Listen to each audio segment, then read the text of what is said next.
Future का, सिर्फ आपका ही नहीं, फैमिली के फ्यूचर का सवाल है। और यहाँ हम आज डिस्कस करेंगे कि लाइफ में अगर आप लगातार प्रॉब्लम झेल रहे हैं तो उसका सबसे बड़ा कारण क्या हो सकता है? हमारे पितृ, ठीक है, आपके कर्म। माने या ना माने कुछ फर्क नहीं पड़ता, उससे जो है वो है, यानी कर्मास। तो why should you clean your karmas? Karma क्या होते हैं? आपके जो भी कर्म होते हैं, आपने जो भी कार्य किया, जो किसी के साथ व्यवहार किया, और वो व्यवहार से किसी को दुख हो सकता है, किसी को खुशी हो सकती है। दुख हुआ तो वो बुरा कर्मा है, सुख हुआ अगर अच्छा हुआ तो आपने अच्छा कर्म इकट्ठा कर लिया। जैसे वो गठरी होती है, उसमें इस तरीके से आप कर्म इकट्ठे करके लाते हैं जब पैदा होते हैं ना, तो उसमें पिछले जन्मों के, सारे जन्मों के कर्म, ना केवल आपके, और किस किस के आते हैं मैं बताती हूँ।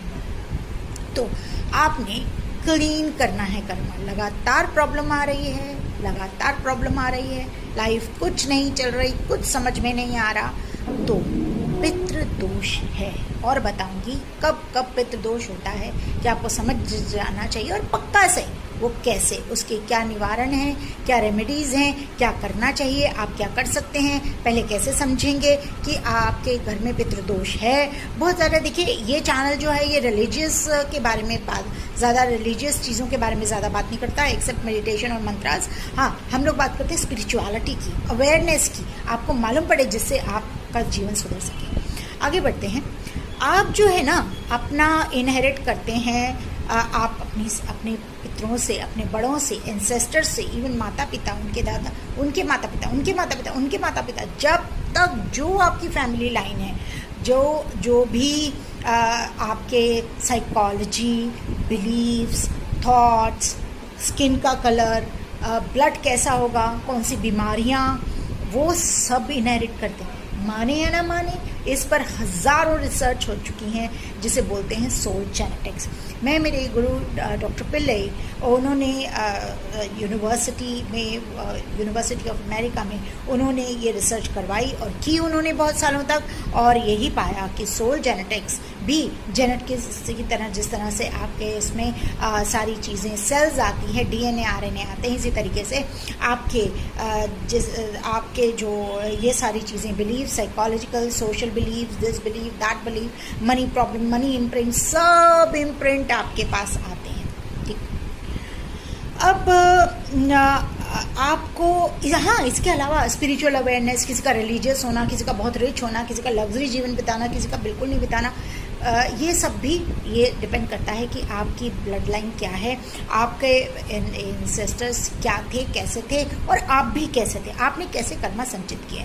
मनी कर्मा होते हैं, बैड कर्मा, हेल्थ कर्मा होते हैं, रिलेशनशिप कर्मास होते हैं, हर चीज़ का कर्मा, क्योंकि कर्म तो आप हर क्षेत्र में करेंगे ना, है ना।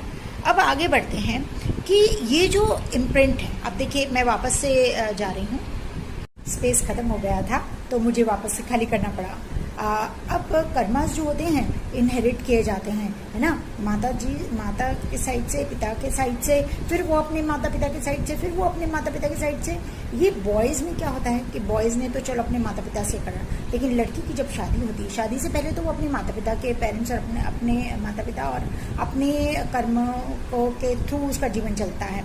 लेकिन शादी के बाद उसमें, उसके लाइफ में अपने पति और अपने पति के माता पिता का कर्म भी एकत्रित हो जाता है। इसीलिए आप देखेंगे शादी के बाद लड़के या कभी लड़की का ड्रास्टिक चेंज आता है लाइफ में, या तो बहुत अच्छे चलने लगता है, या बहुत करियर अच्छा चलता है, या परिवार में बच्चे बहुत अच्छे होते हैं। कहते हैं ना, किसी जब से इसका पैर पड़ा है घर में, तब से घर में बहुत सुखद चीज़ें हो रही हैं, ना, इस तरीके से। सो अब नाउ हम आगे बढ़ते हैं कि अब देखिए, अब कर्मा जो होते हैं वो हम उसको क्यों ये ज़रूरी है, नेक्स्ट पॉइंट है कि क्यों ज़रूरी है कि कर्म हम ठीक करें।